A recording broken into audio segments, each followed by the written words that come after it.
Alright, y'all know what time it is, another pool.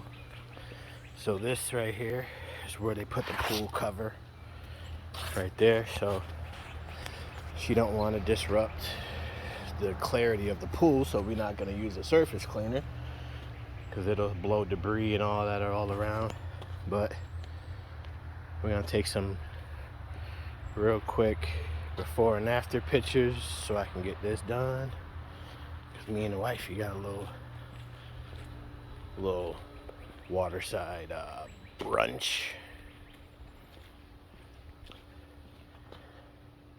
Do that, and then this is easy, folks. This is very easy, folks. Like, y'all out here, and I ain't saying y'all as in anybody in particular, but come on, y'all, get this money, man.